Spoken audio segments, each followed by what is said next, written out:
So we're going to start, this is second video on why we're making these jackets. I'm here with James, he's rummaging through books that he likes. Well, I'm not just rummaging through any old book. Go on, tell me. I'm running through To Hell and Back by Audie Murphy.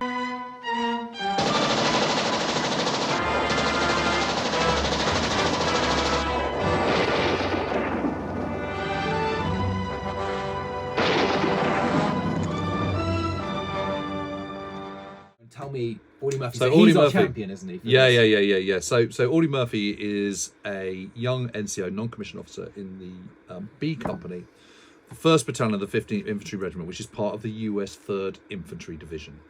And the US 3rd Infantry Division saw more days in combat than any other in the US Army in World War II. It saw 531 days, which is why we have chosen that number to do our initial run of the M1941.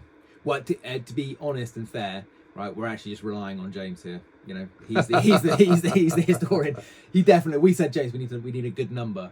There isn't too many, and we need a really good reason for picking that number. And so the stories behind the 3rd Infantry and Audie Murphy really are what drives. Now we're putting the full story up of Audie Murphy up for batch number 1. If I haven't already told you, we're doing the jackets in batches. We're going to try and do 4 batches of different jackets a year. Each batch has got a limited number. And when we do a batch, we're going to have a reason we're doing a number, but also a champion within that number. And for this one, it's Audie Murphy. So, James, tell us about Audie Murphy. Well, Audie Murphy was he was orphaned at quite a young age. Went out to work. He had lots of sisters, older sisters. Both his parents died. He was from Texas, and at a very early age, he ran off to join the army. Joined underage.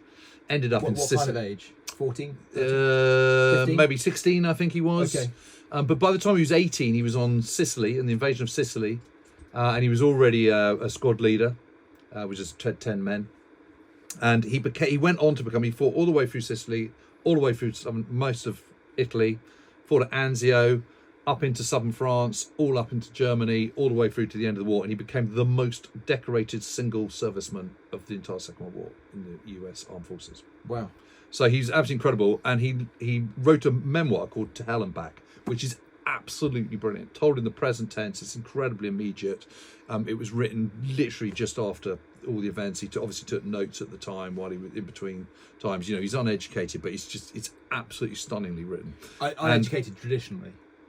Yeah, uneducated traditionally. Yeah. So hardly any schooling whatsoever. Taught himself. He's obviously fiercely bright. Right. A natural leader of men.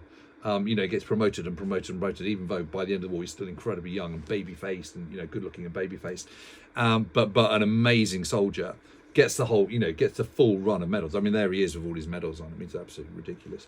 And he then became a film star because they said, actually, what we'd really like to do is, Hollywood said, we'd like to make a movie of To Hell and Back, but would you like to be in it? And he went, yeah, sure.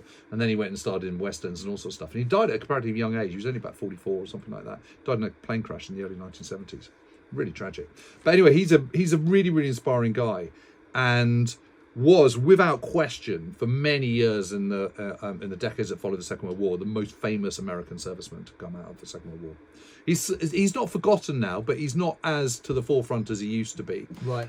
But he's an amazing character, And and in many ways a kind of sort of the epitome of America, because he's the orphan who kind of makes good, who rises above all the challenges that are thrown at him. Does unspeakably well during the Second World War, wins every single medal available to humanity in the US Armed Forces, and just an extraordinary, compelling individual. And anyway, the M1941 was issued to the US 3rd Infantry Division at various times in the winter of 44. The M1941 Arctic, batch number 1 of our jackets we're doing this year. So we think Audie Murphy would have worn this jacket. Yeah. 100%. Yeah, almost certainly, yeah. So I think he's as good a reason to be inspired as any. And if anyone hasn't read this book, I strongly recommend it. It's absolutely brilliant. I love that it's just behind your back. Yeah. Well, it's one of my favourites. This is an immediate bookshelf is kind of current projects or stuff that I always need close at hand. Amazing. And so he went in on D-Day? No, he didn't go on D-Day. He wasn't at D-Day. He was in Sicily. He was Operation Husky, 10th of July 1943. Fought through the Sicilian campaign. Where you've just been?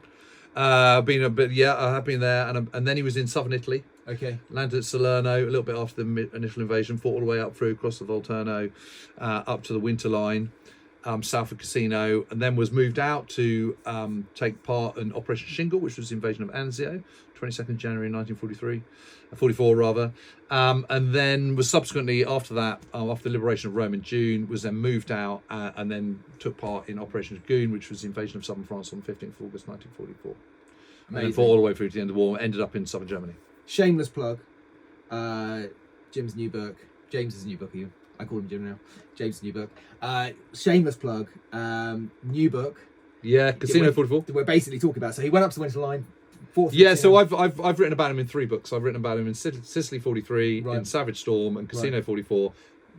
Audie Murphy is a big star in all 3 of those books. There you go. So get it now. And if you are one of the lucky runners-up of the last competition we did, you might be getting one of those books signed by James in the post. Woo. Okay. Thanks very much.